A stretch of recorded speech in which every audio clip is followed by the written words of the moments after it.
This video is brought to you by Squarespace. Growing up in the 2000s, I have this clear memory of just how often we would see these adverts on TV about, I don't know, poverty in Africa. It would always be like that downer at Christmas, you know, you've just slammed your 10th Ferrero Rocher, you're washing it down with a glass of mulled wine, and then you'd hear that sad piano. Someday, when I get a big promotion, I'm going to use some of my money to do some good in this world. All of this sad, terrible stuff that was happening all the way over there. But what happens, right, if instead of it being all the way over there, what happens if instead they came to our doorstep? Tonight, violence and vitriol on the streets of the United Kingdom, targeting migrants and mosques. So let's stop pretending that they are all refugees in distress. The whole country knows that that is not true. This is illegal immigration. It is economic migrants. He's turning us into racist people, which I don't want to be racist, but he's making me. Honestly, in 2015, I thought Europe was better than that. It's debunk time, baby. Alright, so if I said the word immigrant or illegal immigrant or refugee, and in your brain a sort of blurry image of like a Syrian man on a boat, come into your country wanting to turn your local Greggs into an ISIS recruitment agency, then I just want to give a round of applause to The Sun, the Daily Mail, and Twitter. There has been a very deliberate effort to sort of confuse these terms, and they're three very different things. And it's very important for us, as we venture into this quagmire of a topic, that we understand the difference in these terms clearly. So let's start off with Big Man Steves. Big Man Steves is an immigrant. He applied to come live and work in this country legally. Steves has got his trusty old visa. It was a fucking ball ache to try and get. It cost him a ton of money with lawyers, etc. because it is actually very hard to immigrate into the United Kingdom. We actually have some of the strictest migration controls. This visa is very limited. It doesn't give him free NHS. He has to pay roughly £1,000 a year to use the NHS. He's not able to claim benefits. He's not able to get housing assistance. Our boy Big Man Steves is very good for the economy, and all in all, a net benefit to the country. However, we just like to make it very expensive and tiring for him to migrate here. So you have therefore failed to show that you have a permanent right of residency in the UK. I've been here all my life. I haven't got another country. All right, so next up, we have Young Man Teflon. Now, Young Man Teffy, I'm going to be honest, he is an undocumented migrant, right? It's illegal. He shouldn't be here. Now, it's very difficult, obviously, for us to know how many people are in this country illegally and undocumented. Our best estimates say it's somewhere between 800,000 and 1.2 million. Now, it's very important for us to understand that Teffy, he didn't sneak into the country. No, he actually came in legally, along with the other 82% of undocumented migrants who came here legally on a work visa. But you see, the problem is, right, is Teffy, you know, he can't afford to pay the thousands and thousands of pounds to put the time and effort into the lawyers, the confusing process for him to renew his visa for another 5 years. And so Teffy, he has zero entitlements from the state, no NHS, no benefits. He is in work, he has to work in order to survive. However, his boss is probably a dick. He's probably working very long hours for very low wage and in very bad conditions. Everyone that we've spoken to says they're only really able to exist outside of the system because they're offered somewhere to live or given cash-in-hand work by people they know within their own community. And then finally, we have Billiam Squiffer. Now, Billiam, he is a refugee. Now, refugees really are the ones that people lose their shit about. All the stop the boat, smash the gangs, all of that shit, all the millions a day, etc. That is about refugees. For perspective, so that you know, refugees get about £200 a month, which you will know in England will buy you a pint of milk. They're not living good. They get banged up in these shitty hotels with like 4 other people, all just cramped in, all on single beds. And they're not allowed to work until their application gets approved. Billiam can be stuck in limbo waiting for his asylum seeker application to be approved for years because the system is incredibly underfunded and overburdened. In fact, the asylum seekers tell us they're bored and unhappy. They're not allowed to work whilst waiting for their claims to be processed, and that can take a long time.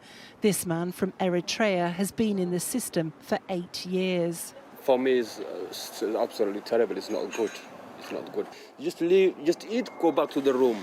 Just eat, go back to the room. That's your day. You eat, go back to your room. That's it. That's all day. Now, I wanted to clear that up and, sort of lay the foundation, so to speak, so that as we move through this topic, you'll probably start to notice that these distinctions often get a little bit muddied. It's deliberate. They do it deliberately. Before we go any further with this video, I want to give a massive shout out to Squarespace for sponsoring. Squarespace is the best tool, the most straightforward, easy, and fun to use for making your own website. Whatever it is you do, it's very important to have a great looking website, and Squarespace has made it a whole world easier with their new design intelligence. Combining their extensive knowledge on creating website templates, plus the newest cutting edge AI technology, you can now, by adding in a few prompts, create a perfectly unique and customized design bespoke to you and your brand. As well, Squarespace's payment systems are now more flexible than ever if you are selling goods online to people from all around the world. With things like Afterpay, ClearPay, you can do buy now, pay later.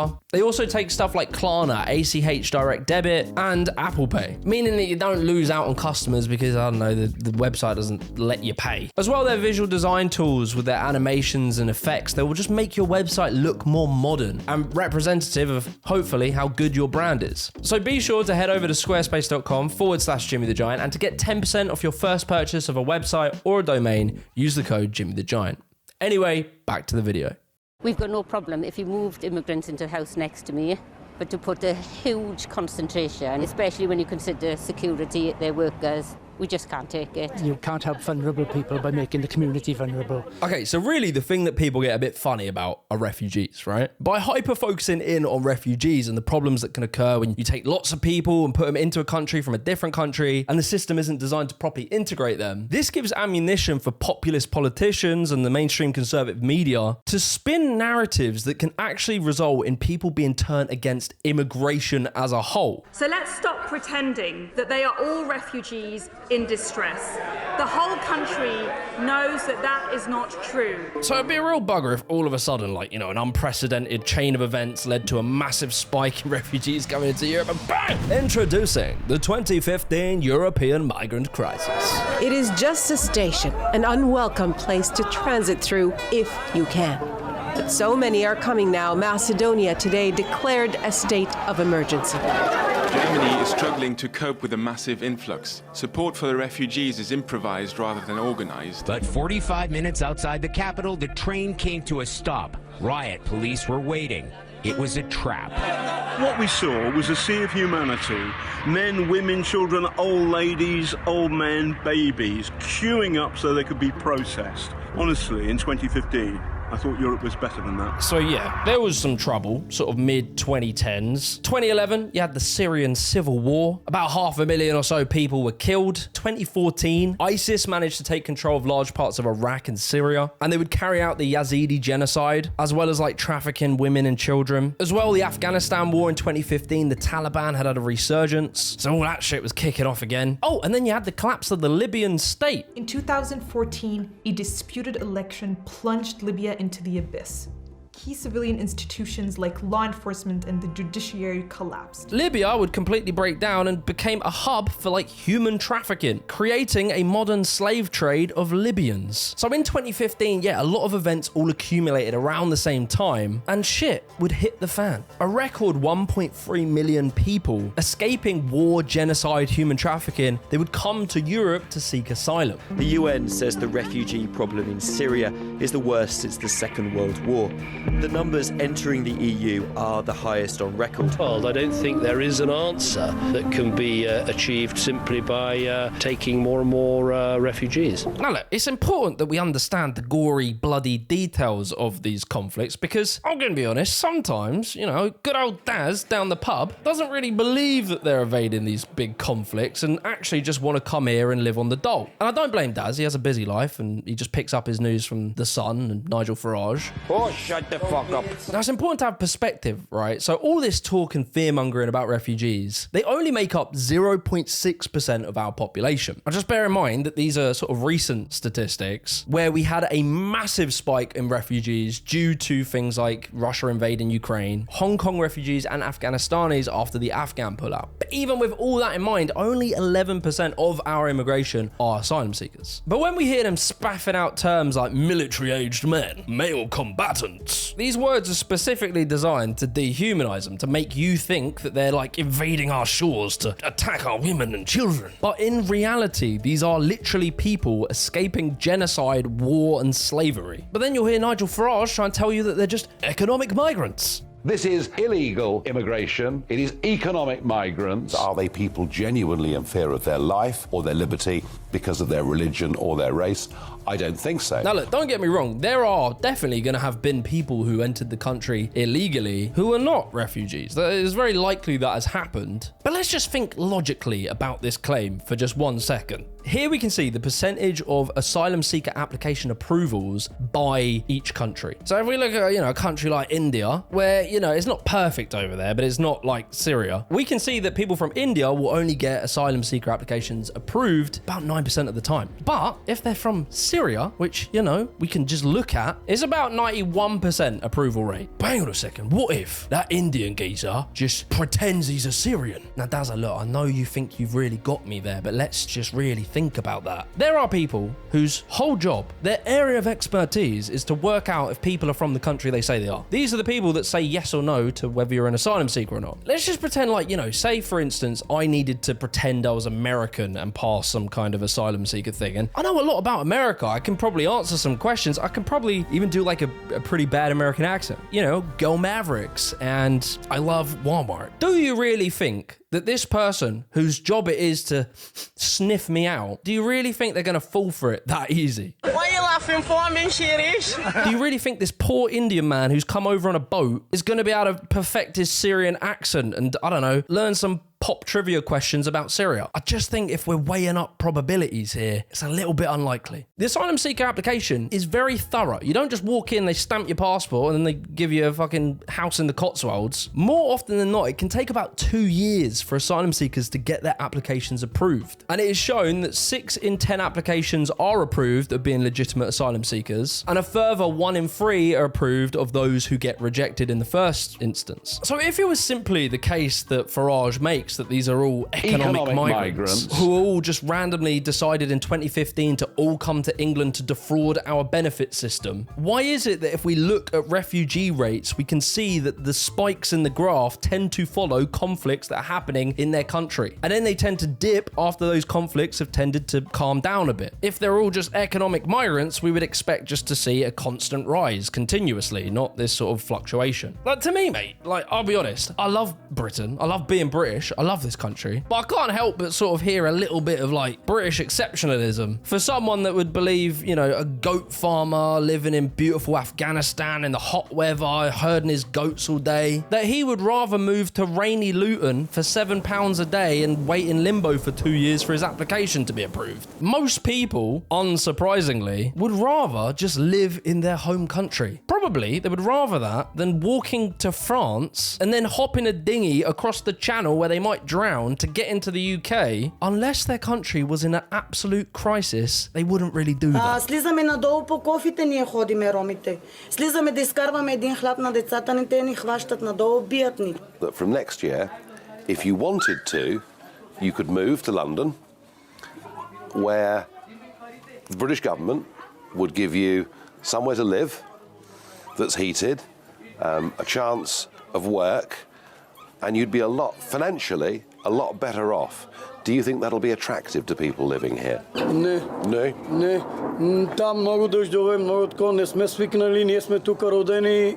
Ние си обичаме родината, тук искаме да живеем. So what I'm trying to get at, right, in all that is I'm trying to say that the vast majority of people seeking asylum in this country are legitimate and they aren't cheating the system. Now that we have addressed that they are really refugees and not just economic migrants, we now have a much tougher question to answer. Do refugees bring crime? We see that there are many people coming here illegally who are then getting involved in drugs, who are getting involved in violent crime, who are getting involved in prostitution. All of that is at odds with British values. All of that is unacceptable behaviour. The short answer is yes. Sort of. Oh, Jimmy. Oh, don't you fucking owe Jimmy me. Hold up, my fellow Guardian readers, deep breath.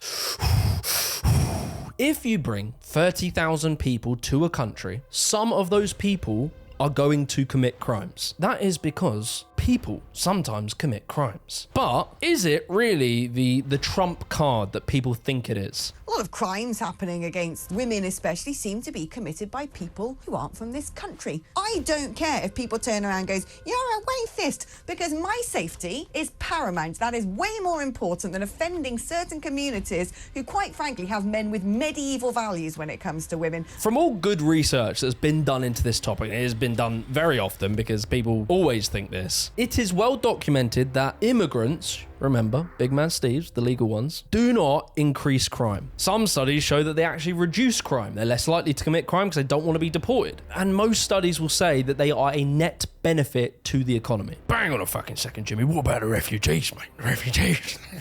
This is exactly the point where people use refugees to muddy the water on the topic of immigration. Farage does it all the time. Like, he pointed to Sweden and the rise in sexual crimes that happened to correlate at the same time as a rise in refugees. What really happened here is that in 2013, Sweden changed how it recorded sexual crimes. If someone experienced multiple instances of sexual assault from, say, an abusive partner, instead of recording that as one instance, they would record it as each individual instance. So there was never some spike in sexual crime, it was just because of the way they recorded data. But, you know, I know that there will be people who are just skeptical. They'll say, well, isn't that convenient? Meanwhile, Swedish police have ordered an investigation into allegations of a cover-up of sexual assaults against teenage girls by mostly migrant youths. But, like, you know, I could do the exact opposite of this. I could point to opposite correlations. Italy is one of the first countries that refugees come to. They massively increase their refugee population. But yeah, if we look at the number of reported sexual violence cases, they just tend to not really change that much. So it must be something else that is going on here.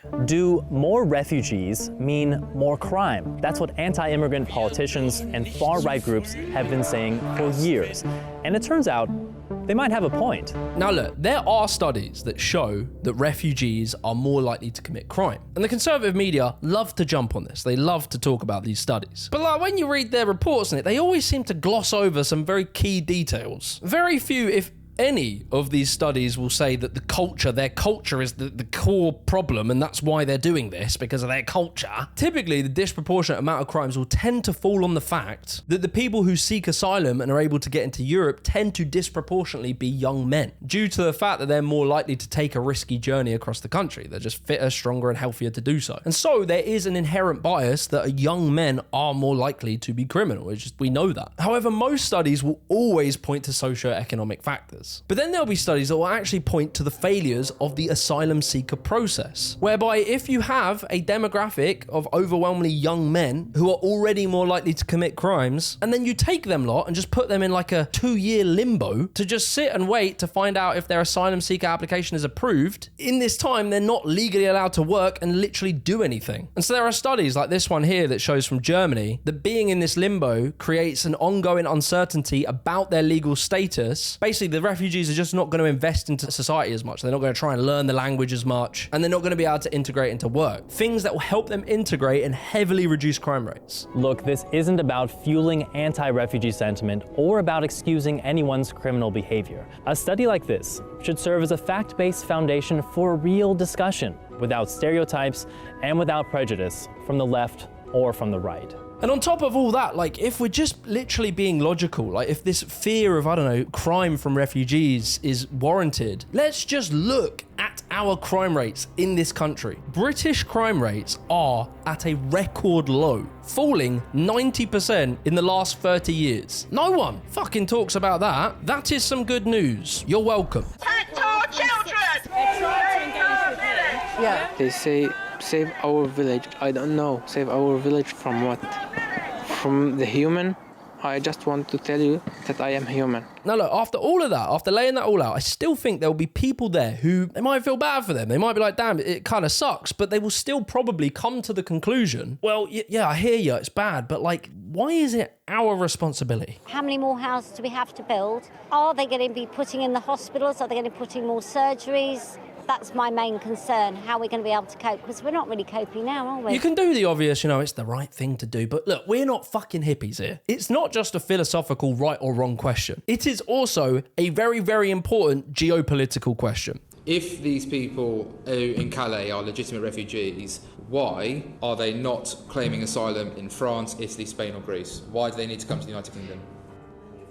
As of May 2024, there is an estimated 120 million displaced people around the world. This incredible amount has led to 84% of refugees moving to other poor countries in the developing world. 73% of them go to the country next to them. Look, let's not sugarcoat it. These countries are typically poor as fuck. So when you take a country like Lebanon and then you just push 1 million refugees in there on top of a population of 5 million, this strain onto developing nations is incredibly destabilizing. We're not talking about unmanageable numbers moving to the rich countries, but the contrary has happened. Some poor countries like Bangladesh went beyond their international obligations by accepting huge numbers of refugees, while rich countries in Europe have refused. And this, my friends, has ripple effects. Let's take the 1979 Soviet-Afghan War. Believe it or not, in the 60s, Afghanistan was liberalizing. The government had drafted a new constitution that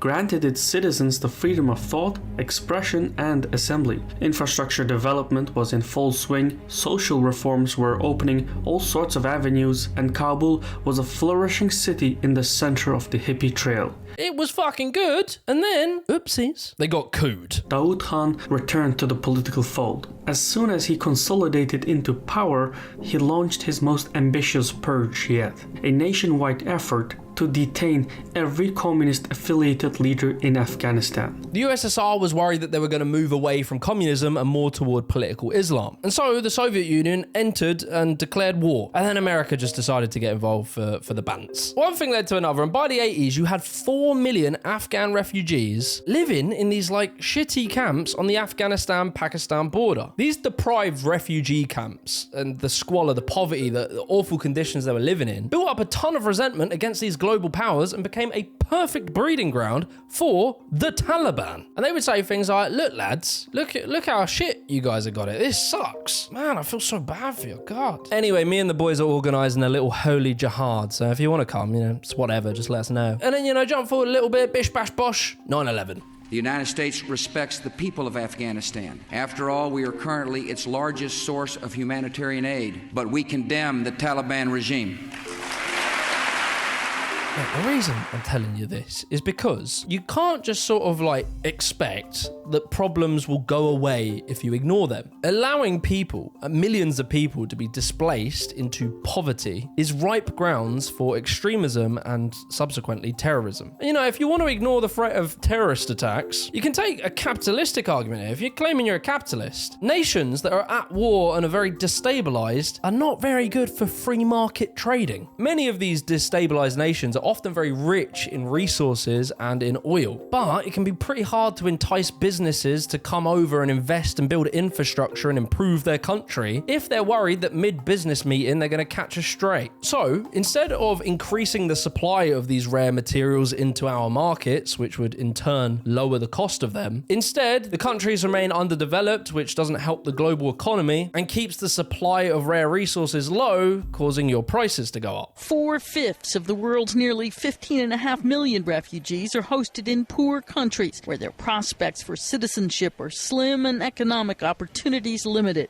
Antonio Guterres, the UN High Commissioner for Refugees, saying all nations should keep their borders open and rich countries should offer more support to the developing world in helping sustain refugees. So as it stands right now, how the rich side of the world are handling the refugee crisis currently risks causing a domino effect of destabilizing other poorer developing nations. The more of these countries that collapse and become destabilized, the higher the risk of creating more breeding grounds for extremism and terrorist groups and big criminal networks, which will create more refugees, not less. So no, this isn't someone else's problem. This is our problem. However, very cunning populist politicians will just point at the problems of refugees. They'll blow them massively out of proportion and then fearmonger the whole population into being scared of migrants. We heard recently from the president that he believes immigrants are eating people's cats and dogs in Ohio. What the scale of it is, I've no idea. But you do think some cats and dogs are being eaten in Springfield, Ohio? I think Trump generally, when he says these things, is proved to be right. Now, honestly, man, this sort of endless barrage of anti-refugee propaganda over the last 20 or so years has done such damaging effects to the topic of migration. It's completely muddied the water. It's turning us into racist people, which I don't want to be racist, but it's making me dislike these people. And I like to think us Brits are kind of smart, but when we survey British people on immigration, it is the topic that we know the absolute least about, despite talking about it constantly. British people think that a quarter of the population are immigrants, when in reality, it's just 13%. British people think that immigration from EU countries is nearly 3 times the actual level of 6%. When British people are asked what type of immigrants come to mind when you think about the topic, refugees and asylum seekers are the ones that are mentioned the most, despite only making up 11% of immigration. A large amount of British people think that immigration increases crime, reduces the quality of the NHS, and increases unemployment among skilled workers, when all of the best evidence and all the most thorough research suggests none of that. We also guess that 34% of prisoners are immigrants, when in reality it's 12%, which is in line with their proportion of the population. So basically, the more that we have spoke about this topic, the less we seem to know about it. As an immigrant in Britain, sometimes it's not enough to merely contribute to the economy or prop up the NHS. It's also your job to make British people feel more comfortable with your existence. And so, yeah, again, all of this muddying the waters has led people to say things like about Muslims. Like, Muslims seem to catch the most strays, and we always seem to complain about their integration into British culture. The fact is that some diversity is good for a society, but there must be some point at which it no longer is. And I would say that the point at which it no longer is where you have communities of people who hold on to the prejudices that they brought from their country of origin and then start to push it into our own political system. Worst of all is when that happens in a threatening manner, as it does with sections of the Muslim communities in this country. Enoch Powell in 1968 wrote a speech called Rivers of Blood, where he was saying that integration of migrants is pretty much impossible. At the time, Enoch was mainly referring to black Caribbean migrants into the country. Nowadays, very few people would argue that black people or Hindus or Sikhs haven't integrated into our culture. They have. Lots of people would agree on that. Like even Tommy Robinson himself. And if this were a Sikh town, would you have the same problem? I wouldn't have a problem, no. Tell me why. No, because the Sikh community integrate, assimilate, and they work very hard. However, there is just something about those pesky Muslims. Look, mate, I know we was wrong about the blacks and the Hindus and all that, but you know, when we're talking about the Muslims, mate, trust me, they're different, right? They're different. An alarming report on how anti-Muslim hate crime is at a record high. Muslims, man, I feel bad for them. I can't lie. They're like kind of the new kid on the block because they're the immigrant group that is growing the quickest, and they are kind of less integrated into mainstream British culture. Typically, immigrant groups will tend to move to areas where there are other people of the same immigrant group as them. It's easier to get by if there's people that you know and you can speak to and who can help you. But this will lead to areas looking very foreign to a British person. And because the Muslim population has grown quickly, this change has happened quite quickly. But for all this talk about Islam and Muslims, etc., you have to remember they literally only make up 6% of our population. Some of the recent surveys saying that 46% of British Muslims support Hamas. This Prime Minister is building up far more of that population than anybody before in history. Now, it is true that Muslims tend to hold more conservative values than British people. However, like as happens with every single immigrant group, their younger generation are becoming increasingly more liberal. And despite us being told that they want to bring about Sharia law, Muslims make up a very small voting bloc. Their beliefs are not all homogenous, and typically, historically, they tend to always vote for left-wing parties. In 2019, 65% of Muslims voted for Jeremy Corbyn. I mean, like, for fuck's sake, how much more progressive do you want? That's the understated smile of a man with a plan for overwhelming change to the country. In 1997, 75% of Muslims voted for Tony Blair. This was the party that legalized gay marriage. Interestingly, at a time where most of the British population were against it. Now look, for all this talk about like, you know, how high streets look different, they wear different clothes, etc., I actually invite you to go to one of these high streets. Look at what you're really seeing. Local businesses and a local population buying locally, meaning more local tax revenue. I mean, come on, for fuck's sake, this is the thing we all claim we want to see more of, and they are literally doing that. And it is going to be different. It's not what we're used to. It might not be what you like. But typically, as communities tend to get wealthier, the shops and the buildings, they'll probably start to look a bit better, look a bit more modern, how we tend to like it. And typically, like every other immigrant group, they will probably liberalize more so over time. I think we face more challenges to regressing on liberal values from other political parties. I'm not going to name them. Tories. 4, 3, 2, 1.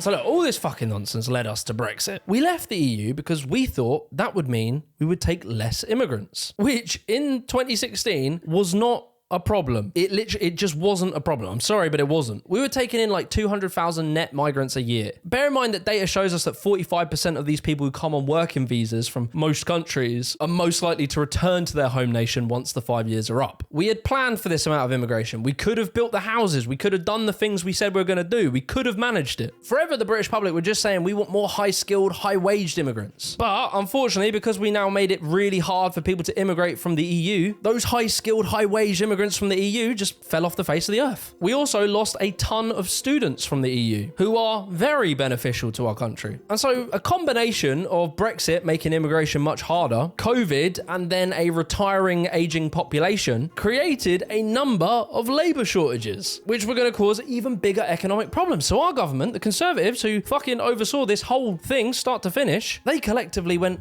fuck, we need to do something.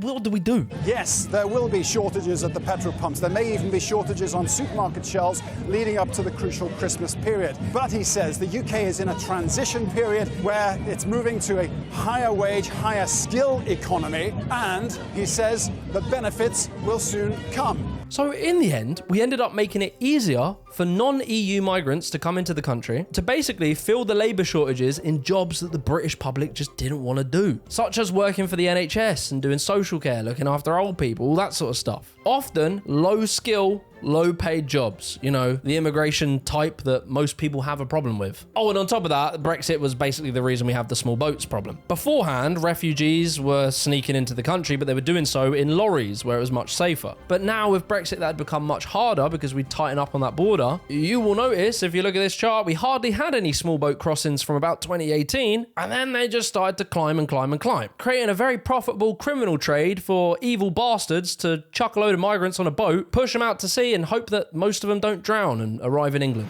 Men, women and children, all from Kurdistan, intent on reaching Britain. They're waiting for their ride, a smuggler's dinghy that's already picked up dozens of passengers. The water is cold. Getting into the boat isn't easy.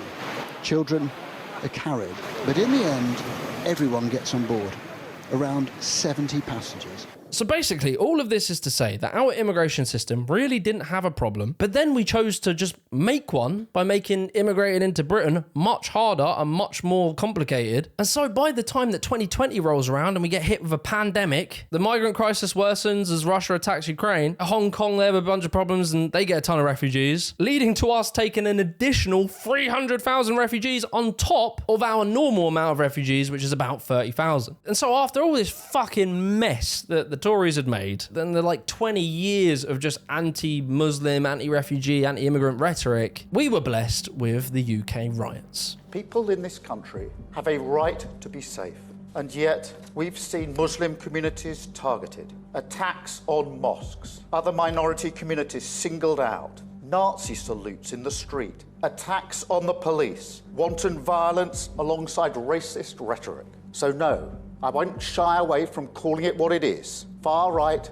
thuggery. Now look, I hope at this point I'm able to give you a little bit more nuance behind this topic that sees past all these like simplistic slogans like stop the boats and smash the gangs. These slogans might sound catchy, but they will never solve this refugee crisis. It'd be like putting a fucking blob of makeup on a lump of cancer. Our choice to choose like a tough on refugee approach and just like make it more and more illegal and harder has led us to invest £700 million into like border police controls, etc., which all it has really done is hardly reduce the numbers of boats crossing, but just made them take riskier, harder routes, which has led to literally more deaths. In my opinion, man, the whole Western world needs to stop being fucking children, grow a pair, and realize that this refugee crisis is real and it will affect us at some point. We as Europe, because I'm pretty sure America are not going to help with this one. What's your message to those 1.3 million who have been paroled in the country and are expecting to stay here? Get ready to leave.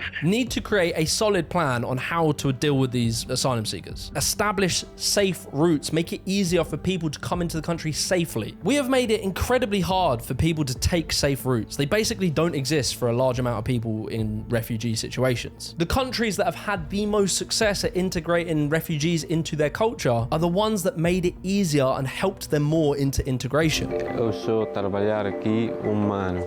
Ao ser contratado, claro, integrou a equipa, integrou-se bem e como também já tinha uma parte fácil de trabalhar com o produto, integrou-se muito facilmente. Us chucking them in shitty hotels has not been so successful. Typically, the reason that they come to England, because people will always say, why don't they just stay in France, is because they actually want to integrate. Many of the ones that come to England speak English. They might have been people who served in wars alongside British soldiers, etc. Probably they might even have family ties and know people that live in Britain. We know that having their family and social structures, as well as being able to get into work very quickly and not wait in limbo for years, has a massively beneficial effect on minimizing the problems and reducing the criminality. And if we're not fucking idiots, we might actually benefit from it. Our massive labour shortages can actually be filled by many of these people who will work jobs that British people just don't want to take, and probably could lead to a benefit to our economy in the long term.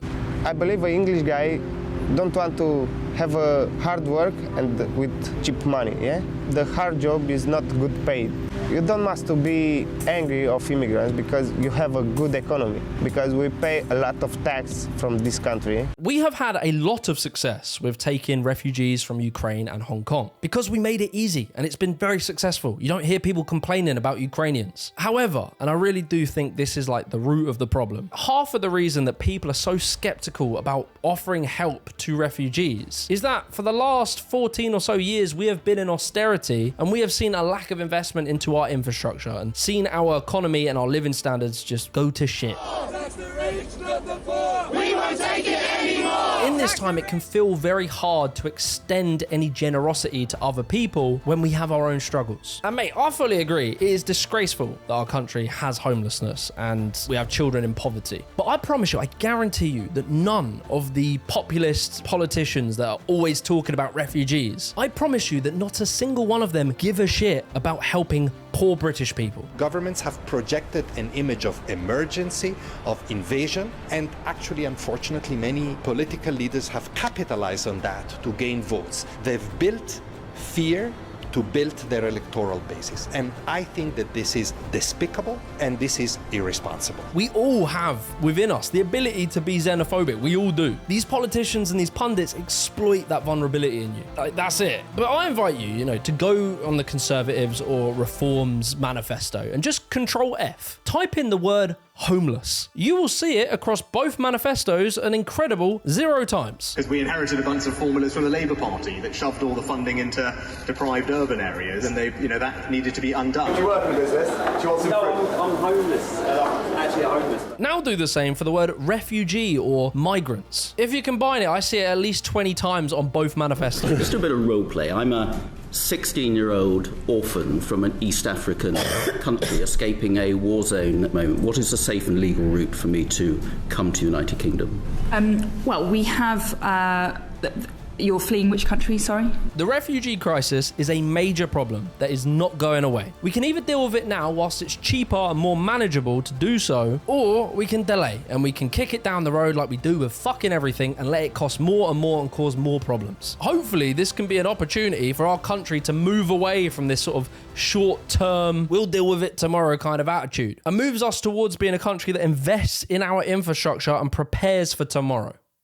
I'm not a wishy-washy liberal. There will always be an immigration policy in most countries, but we've got to get a humane one. The Western world has got to play its part in solving the problems of the world, eradicating poverty, bringing peace to our globe, and making sure that people can stay where they are and make lives for themselves. Now, that's a long answer, but we've got to raise our eyes a bit from just blaming the poor for the problems in our society. Our problems in this country are not arriving on a beach in Kent from France. They're arriving because of the oligarchs and the billionaires that run our societies. If you enjoyed this video, be sure to leave a like, subscribe to the channel, and jump on the Discord. I'll catch you in the next one. Peace.